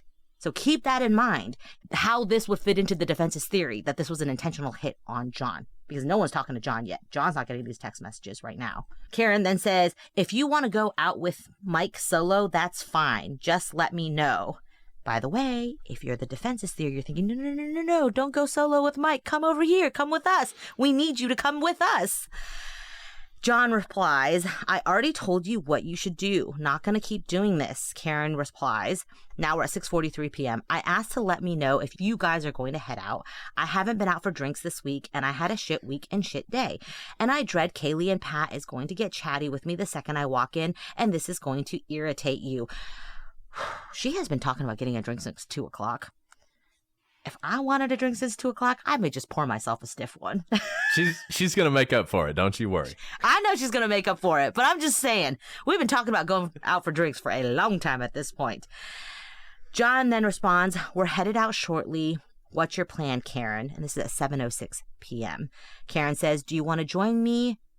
Yes or no? John says yes. Wasn't sure if you were meeting the Currans. Karen says they're not out drinking yet. Where are you headed? And John says at 7:14, trying to decide, maybe McCarthy's. Then at 7:21, Karen says, okay then, let me know where you decide. I'm still down in Imfield. John says, text me when you leave. Still waiting on McKinney's? Karen said, I'm having issues with my hot water, so had to text someone to take a look. Okay, we are skipping the next hour of text messages There's a lot of texting, about her hot water, and John being upset that she doesn't just let him come fix her hot water, and her saying, well, there's a guy just down the road and he'll fix it. This whole back and forth. It's probably relevant, frankly, because John's getting mad and she's like talking about the sexy plumber or whatever. But anyways, so that's how that goes. At 8:32, and if you watch the video, by the way, of John at the bar, he's constantly texting because he's texting back and forth with her the whole time. At 8:32, he says, I'm getting off my phone. Let me know what you're doing. Karen says, I think the four of us together is toxic to this relationship. Would like to limit it. Now, once again, what that means, I don't know. It's either going to be the three of them alone or the four of you together. There's no option where suddenly the kids go away, but whatever. She says, you said so yourself for probably a year now. John replies, blizzard tomorrow. Nobody is going anywhere. Karen says, maybe I'll come back late tonight. Bad snow is in the early a.m. She says, I'll head up there in a few minutes. Let me know if you leave. John replies, sure. At 8:51 p.m., CCTV catches Karen entering C.F. McCarthy's pub. Between 8:58 and midnight, Karen is caught on video receiving 4 tall glasses with clear liquid and a lime, and 5 shots that she placed in the same glass. And, you know, the defense is going to try and say, well, maybe some of it was water. Maybe some of it was Brett, the 5 stop judging. It's been a shit week and a shit day. And let me just tell you, so from 9 to midnight, that's 3 hours. She's having 4 tall glasses with clear liquid and 5 shots. Let's just assume for a second that those are 4 vodka tonics and 5 shots. That's a lot. Now, I say this, you know, we're going to have some experts testify later. I would like to consider myself an expert in drinking. And I can tell you, if I had that much alcohol in 3 hours, I would be completely wasted. Karen Reed probably weighs about 150 pounds less than I do. Like, that is a ton of alcohol for someone to have in 3 hours. I would be dead, to be completely honest. I truly think I would be, like, vomiting if I had that much in that amount of time. I've never had that much in that amount of time, or in an entire night. Yeah, that's a lot. So at 9:22, John texts Chris Albert to find out where he was, which once again, as Alice said, and I'm sorry, I just want to repeat this. for everyone out there who was under some misimpression, the defense's theory is this was planned. That is their theory. You may believe something else happened, and that's fine, and that may very well be what happened, but just know the defense's theory is this was a planned attack. That's why, for instance, the defense consistently says that they were trying to separate Karen and John. It's why you had Higgins and Albert doing their play fighting in the bar, because this was part of setting this up. It's why the location of the basement is so important, because their theory is, contrary to what we've said, not everyone in the house had to know about it, because they immediately got John downstairs for the attack, so that only the people involved in the attack would have seen it happen, and the rest of the people who were there are just oblivious to the fact that someone is being beaten to death in the basement. That is their theory. Whether you like it or not, that is their theory. It is dependent on, apparently, John being the first person to text Chris Albert to find out where they were. If he never texts him how this attack goes down, how it gets planned, I don't know. Chris replies, "Where are you?" And John says, "I'm at CF McCarthy's." So at some point shortly thereafter, he goes over to where everybody is. These groups of people join up, and they decide they're going to go back to the Albert household where Brian Albert Jr. is having his birthday, and they're going to wish him a happy birthday, or if you believe the defense's theory, they're going to beat John to death. But either way, they want to get them to the place. Okay, at 12:14 a.m., John texts Jennifer McCabe, "Where to?" She actually calls John back in response to this "where to" message. And there's testimony about this where they're connected to the car phone. Matt McCabe can hear this. She's talking to him, and she is giving him directions on how to get to the Alberts' house. At 12:18, John calls Jennifer McCabe. She's still using this hands-free setup. Both Matt McCabe and Jennifer refer to Bella's house as a landmark to help John with directions.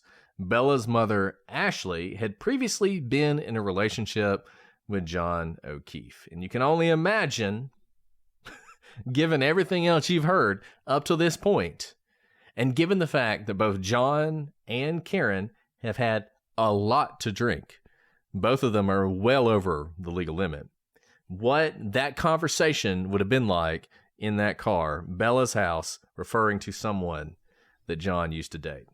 Especially when, just remember, texts in the last 12 hours have hit on, "You're not into this as much as I am. Are you into someone else?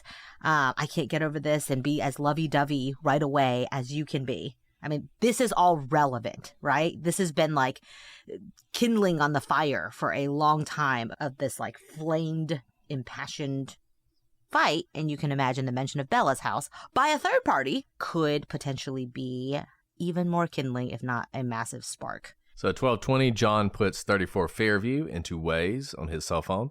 At about the same time, Brian Higgins texts John from inside 34 Fairview and asks, "Are you coming here?" At 12:27, Jennifer texts John, "Here?" ? 4 minutes later, she texts John, "Pull behind me." Now, this is all important because we think, based on various timings and various witnesses, that the SUV actually arrived at 34 Fairview at around 12:24, 12:25. And remember, we previously heard from the Cellbrite guy, the cell phone analysis folks, that Karen Reed's phone pings at 34 Fairview at this time. And one other thing to note. So remember, there's 8 minutes, essentially, between that 3-point turn and the 25 miles an hour. So if you think the 3-point turn occurred around 12:23, for instance, and then they arrive around 12:24, and then 3 minutes later, Jen is texting "here," and 4 minutes after that, she's texting "pull behind me." The time that this 24-mile-an-hour reverse would have happened would have been around 12:31, 12:32. Okay. There's going to be a lot of exhibits entered at this point because the police determined that between 12:33 a.m., 2 minutes after Jen McCabe texted John, "Pull behind me," and 6:03 a.m., Karen calls John's phone more than 50 times, and she leaves 8 voicemails. So she calls him at 12:33, 12:44, 12:34, 12:35, 12:35, 12:36, 12:36. She's calling him nonstop. These are not rejected calls. They're just continuous calls. And Karen's phone at 12:36 auto-connected, quote unquote, to John's Wi-Fi at his house at One Meadows Avenue, indicating she was close enough to the house for the connection to begin. And by the way, if you're driving a normal speed, it takes between 4 and 5 minutes to get from the Albert's house to John's house. If, on the other hand, maybe you were speeding a little bit because you're angry, it would not take you that long. But either way, this is consistent with something having happened around 12:32 and then Karen going back to John's house. And consistent with perhaps erratic driving. If we are in fact driving that fast, this is a lot of numbers or a lot of calls to be making continuously, one after another. And all of these calls are just calling. But at 12:37, John's phone receives a voicemail call from Karen, and it says, "John, I effing hate you." At 12:38, she calls his phone. 12:39, she calls. 12:39, she calls again. 12:40, Jen McCabe texts John, "Hello?" So her last text to John was at 12:31, 9 minutes earlier, when she said, "Pull behind me."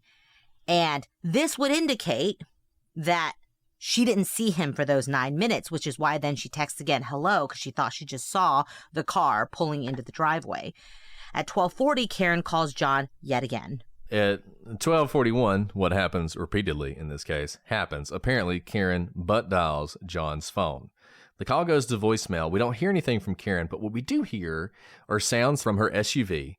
We hear a door shut. We hear footsteps on a hard floor, and then another door shut. The prosecution theorizes that the reason you're hearing the footsteps on the floor is because she's actually walking around to the back of her car to see if there's any damage to the car. This is speculation on the part of the prosecution, but nevertheless, you can imagine how something like this would happen. So it's a pretty interesting theory that they have, but you kind of already have to be there to believe it, but it fits with what the prosecution's trying to say. At 12:42, Jen texts John again, "Where are you?" At 12:45, she texts John, "Hello?" So she's looking for John. This 12:45 call, one of the mistakes the prosecution made is they essentially, I think what they were trying to say is that by 12:45, John had been hit. But by saying 12:45, this became a time in people's head. It's kind of like the Adnan Syed case. This is what they laid out, so people hung on to this. This was over, well over, by 12:45. Jen's going to testify. She didn't see the car at this point, but she doesn't understand why John never came in, and that's why she's texting him. Recall, if it is true that John came into that house, then you have to believe that Jen is texting all of this knowing that he's there, which means either the premeditated attack is happening and she's trying to cover it up, or if you're in the accident camp, and this is important, if you think an accident happened and she's trying to cover it up, she started covering up that accident very shortly after the SUV arrived. I mean, basically, John had to walk into this house and fall down the stairs and get attacked by the dog almost immediately for this to make sense. So it doesn't really fit with that.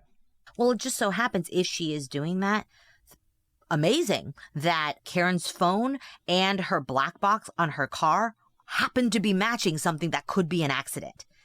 So this is like very well orchestrated that somehow she's also able to be pulling back at 24.2 miles per hour in reverse, stopping as if hitting a person.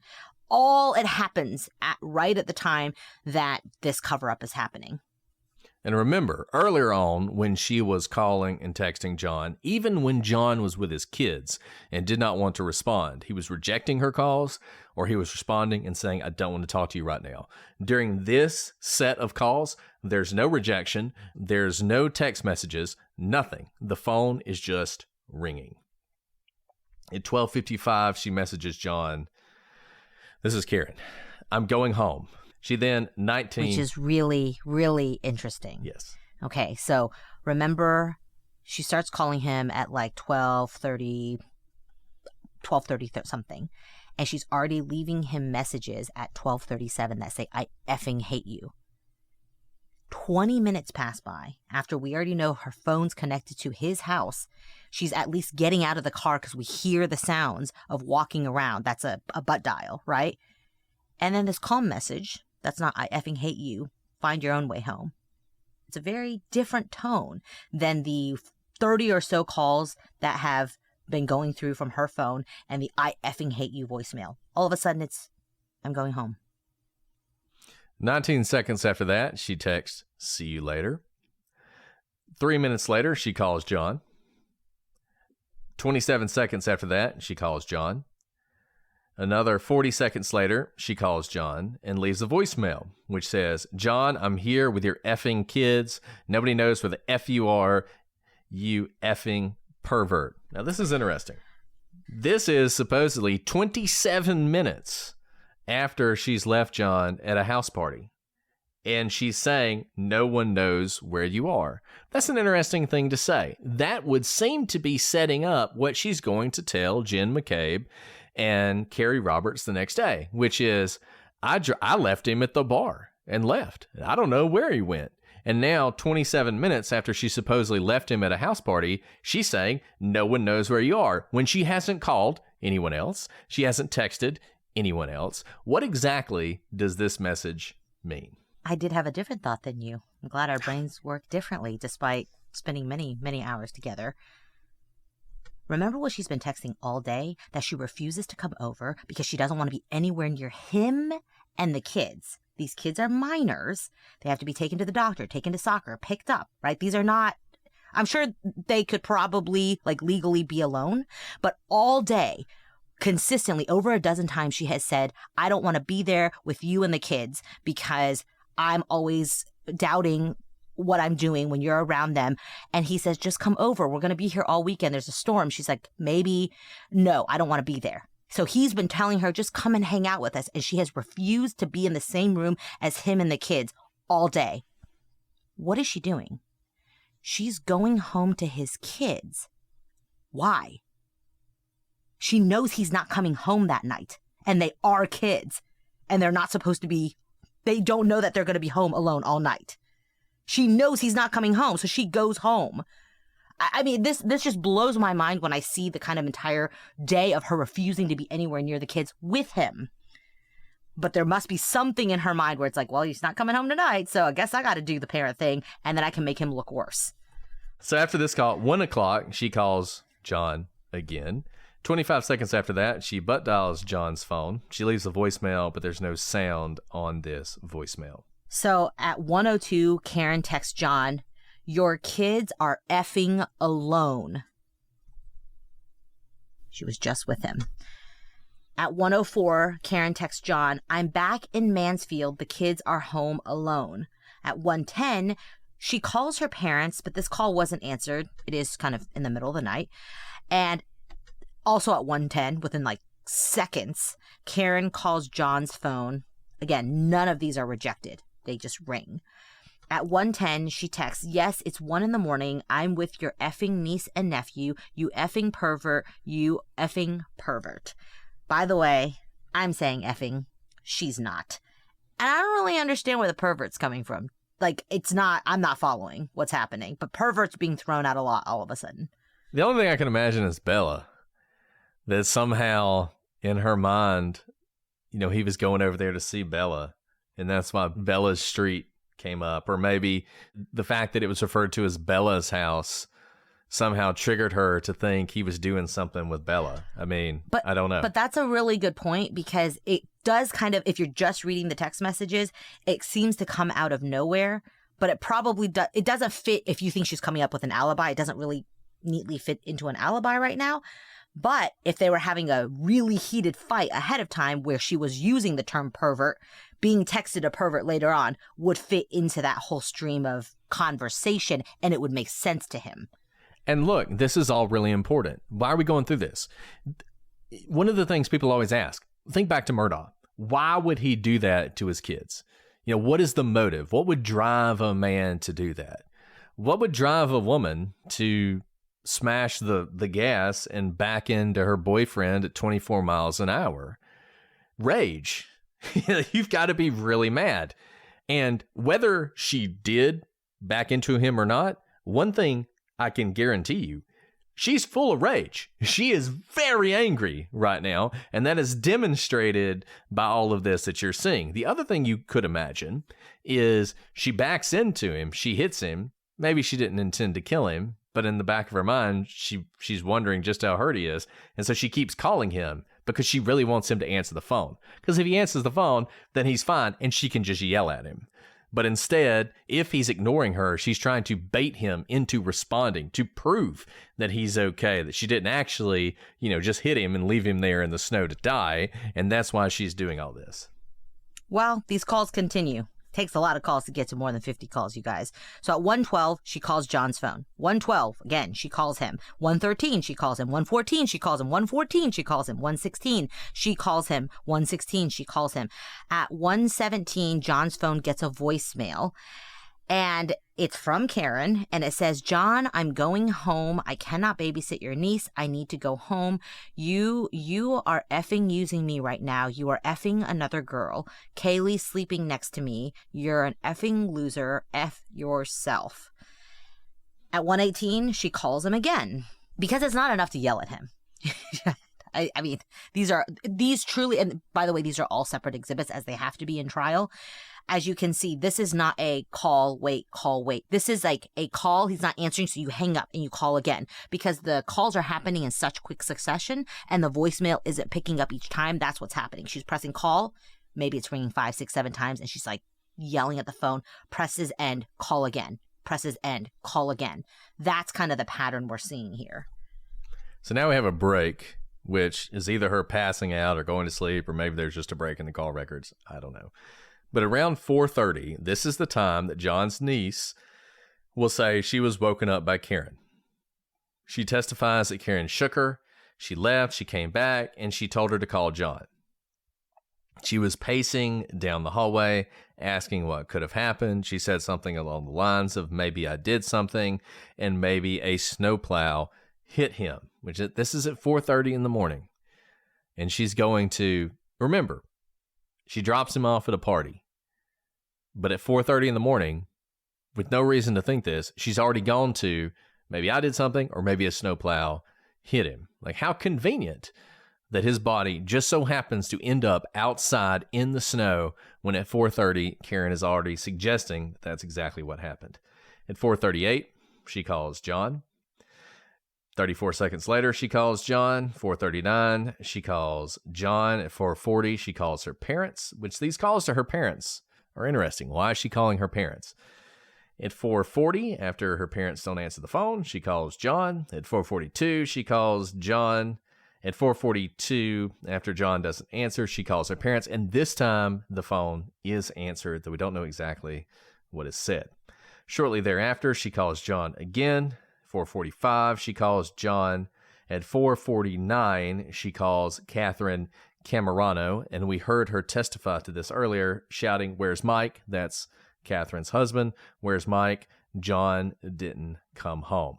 At 4:53, she calls Jen McCabe. He was woken up, and it's actually not her. It's John's niece / daughter. And she tells Jennifer that John didn't come home and Karen wants to talk to her. At the same time, she's talking to John's daughter. She can hear Karen screaming, "Jen, Jen, Jen," multiple times. She says John didn't come home. She says they got into a fight at the Waterfall bar. At some point, she'll say that she left him there, which Jen will correct her because that couldn't have happened. John's niece, once again, will testify that she said, maybe I did something, maybe a snowplow hit him. She said she had never seen her like that. She was frantic. She was pacing around. So at 5, Karen calls Carrie Roberts. And Carrie testified, if you remember, she called at 5 a.m. on the dot and she shouted, "John's dead, Carrie, Carrie, Carrie." And then Karen hangs up. At 5:04, Karen calls John's cell phone. Again, it's not rejected. just rings. 5:05, Karen calls Jen McCabe back and claims she didn't remember going to the Alberts home, and then starts yelling, Jen, and did I hit him? Could I have hit him? Karen also tells Jennifer that she had a cracked tail light on her SUV. This would have been before Karen backed out and hit John's car in the driveway, because at this point, she hasn't left her house yet. She's still inside the house with the niece. At 5:06, about that time, before leaving the house, Karen apparently tells John's niece to call Michael Camerano to come pick up the niece. John's niece had noticed that Karen's story had changed with each person she spoke with, and she testified to this on the stand. At 5:08, Karen is caught on John's Ring camera at his house, reversing and pulling out of the driveway. This is important. 5:08. That postdates that if you believe her story, that's the time she would have hit her taillight and cracked it. But before 5:08, before she leaves the house, she's already told Jen that she has broken her taillight. So even on this Ring camera video, it's obvious the SUV taillight is seriously damaged, and you can see it for yourself. At 5:16 a.m., Karen calls Carrie Roberts back and says, I'm afraid John might be dead. He might have gotten hit by a plow. He did not come home last night. I was not supposed to stay in Canton last night, and he would never leave Kaylee alone. I think something happened. Which is a lie. Yeah. She was always supposed to stay there. John had made clear they were going to stay there through the blizzard. So Karen told Carrie she had checked Kaylee's phone to see if John had called Kaylee. And in response, Carrie said, where are you now? Karen says, I'm driving. Can I come to your house? Will you drive my car? I don't remember anything from last night. We drank so much. I don't remember anything. And Carrie says, you need to go home and be with Kaylee if she's there by herself. And then Carrie told Karen, I'll go look for him or something of that nature, because I think you're going to get a DUI. You were drinking all night last night. You don't remember anything. You shouldn't be driving now. By the way, if Carrie says she shouldn't be driving at 5 a.m., probably shouldn't have been driving at 12:30 a.m. And we're also skipping the fact that she looked up DUI attorneys because the judge didn't let that in at trial. So we're not going to include that. We're just going through what the jury heard. Okay. We're almost through with this. I know this one's going long, but there's a lot of phone calls. 5:19, Karen calls Jen McCabe back. 5:21, she calls John. 30 seconds later, she calls John. At 5:23, Karen calls saying, John, where the F are you? Or, John, was that you? This is a really important point. Remember, what is she doing right now? According to the telematics and the video and everything else, she's probably driving by the Fairview house. And so the question is, does she say, where are you? Or does she say, was that you? Because if she says, was that you? Then that makes you think she sees his body under the snow. Remember, when they come back, she immediately is going to know where he is, and she's going to run straight to him. So this is something you can debate. It's hard to make out exactly what she says, but she certainly leaves some sort of voicemail.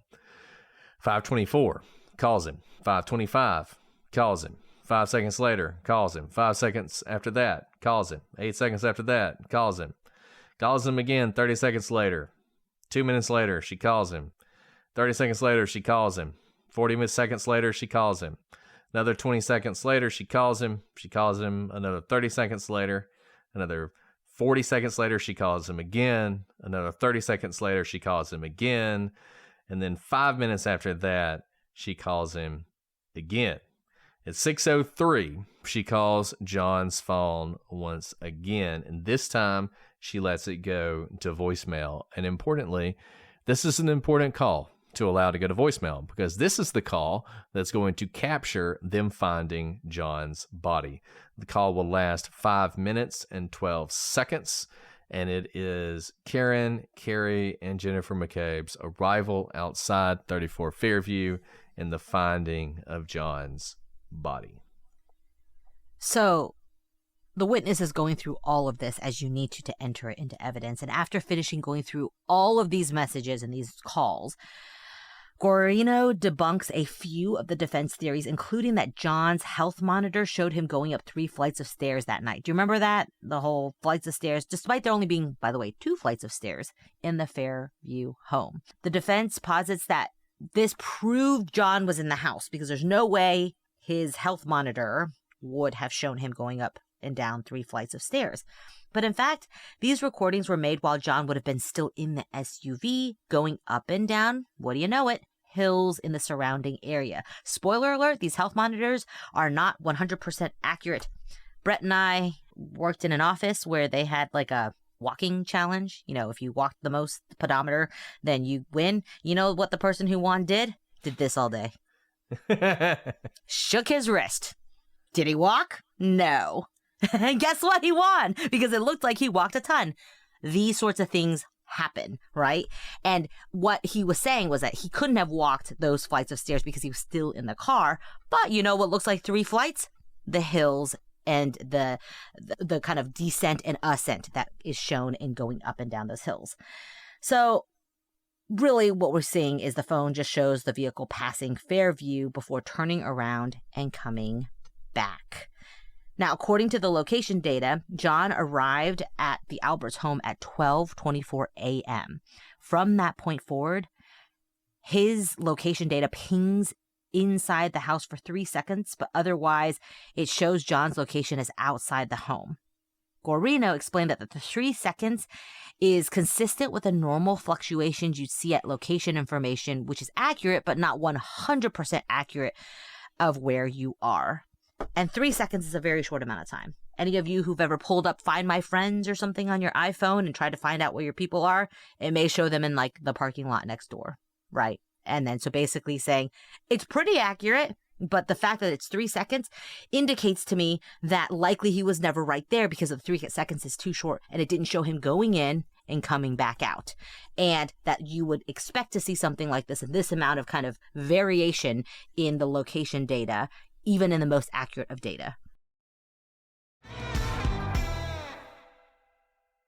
Homes.com knows when it comes to home shopping, it's never just about the house or condo. It's about the home. And what makes a home is more than just the house or property. It's the location and neighborhood. If you have kids, it's also schools, nearby parks, and transportation options. That's why Homes.com goes above and beyond to bring home shoppers the in-depth information they need to find the right home. And when I say in-depth, I'm talking deep. Each listing features comprehensive information about the neighborhood, complete with a video guide. They also have details about local schools with test scores, state rankings, and student-to-teacher ratio. They even have an agent directory with the sales history of each agent. So, when it comes to finding a home, not just a house, this is everything you need to know all in one place. Homes.com. We've done your homework.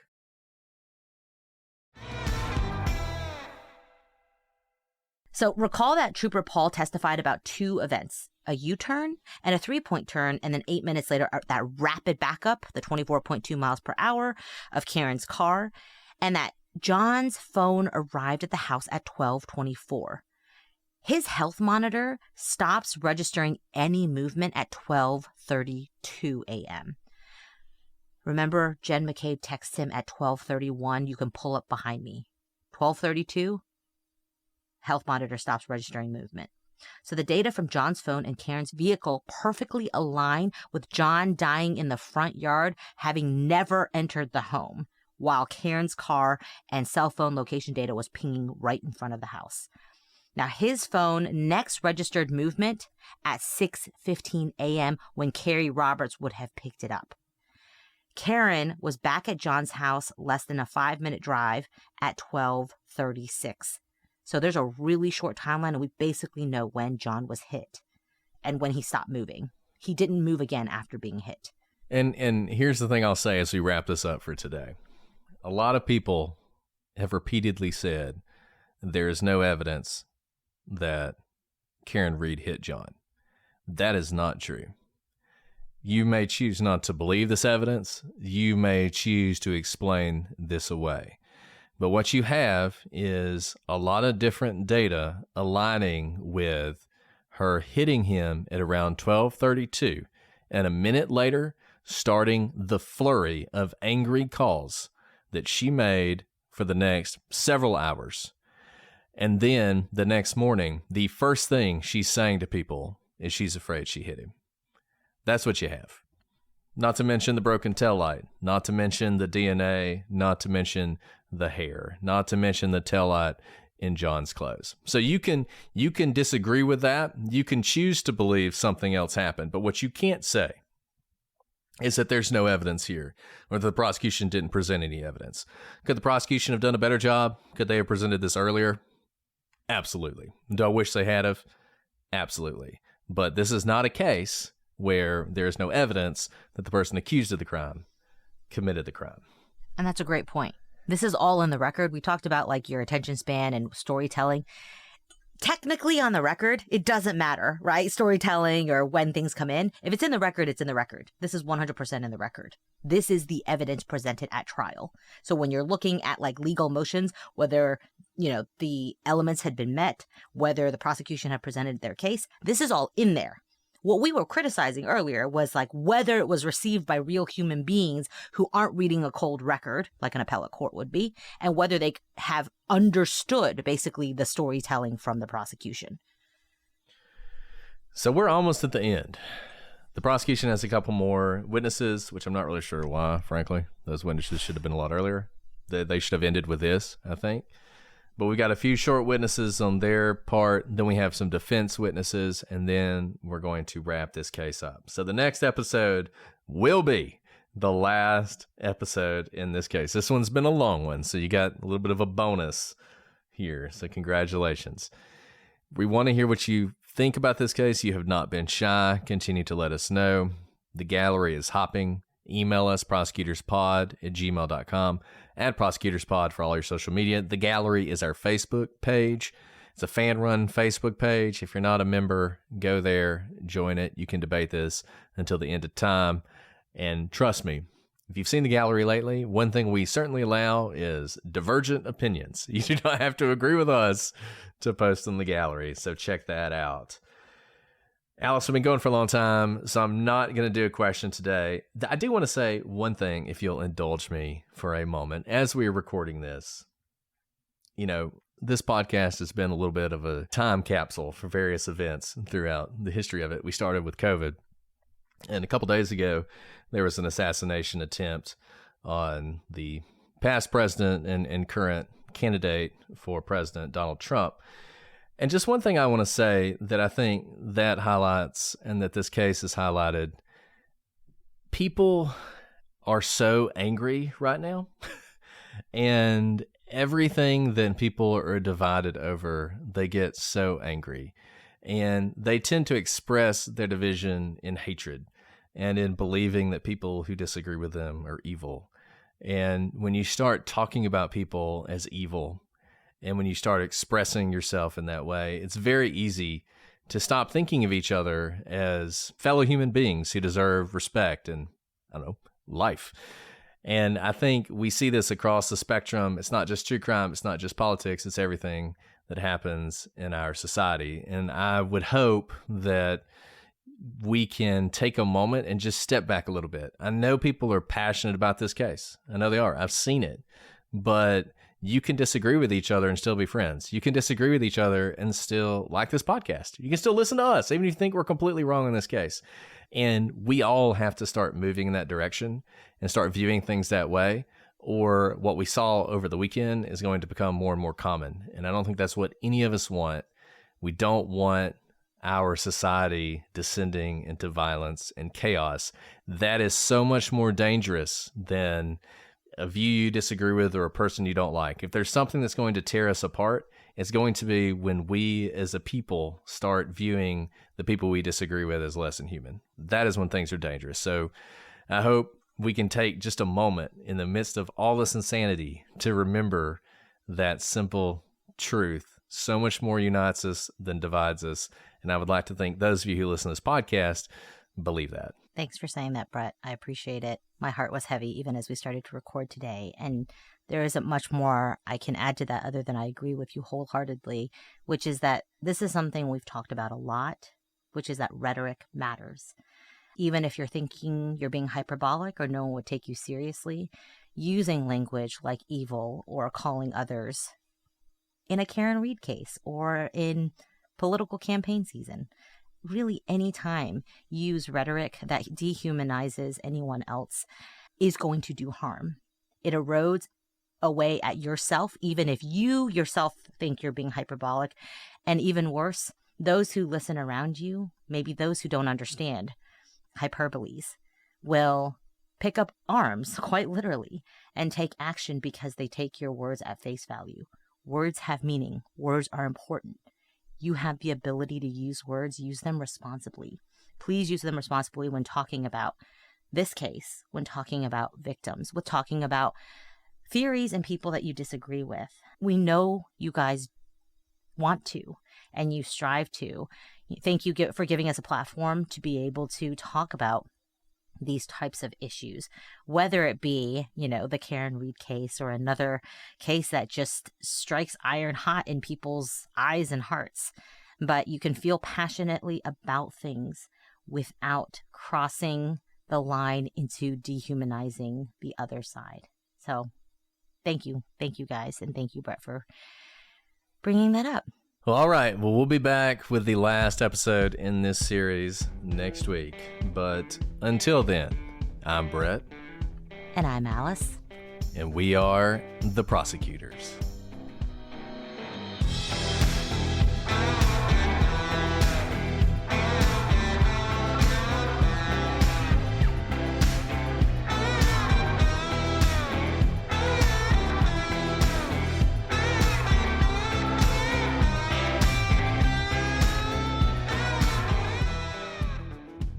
I'm sorry. I was It's like, okay. I live in a world of darkness. Sorry about that. It was a me problem. That would have been a fun episode if we'd recorded it without being able to Like hear each lip other. Well, I could reading? hear you. Like But, lip yeah. reading. Can I share a oh, that doesn't look good. I am like, we need a doctor in the chat. I am like quite sure that my oldest son broke my toe tonight. Ow! It's currently swollen twice the size. Ow! That's a good sign.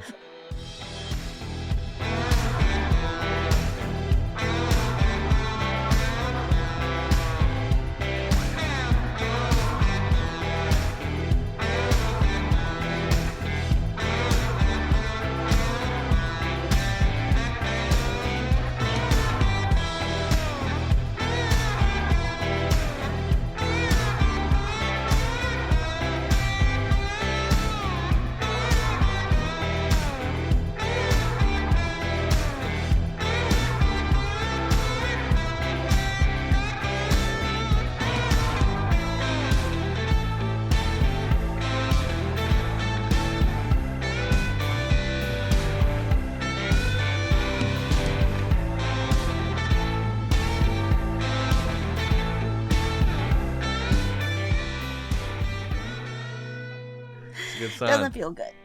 He did not do it on purpose. He felt very bad, but it hurts a lot. Anyways, Yeah. it's fine. But that's the thing. Like, I've broken a toe before. You can't do anything about it. Like, it's not like you wear a it's cast. true. There's You just, nothing you can do. You just do it. I'm gonna wear flip-flops for the rest of the year, I guess. If only a dog had bitten you, you'd have no broken bones, no swelling, and no bruising.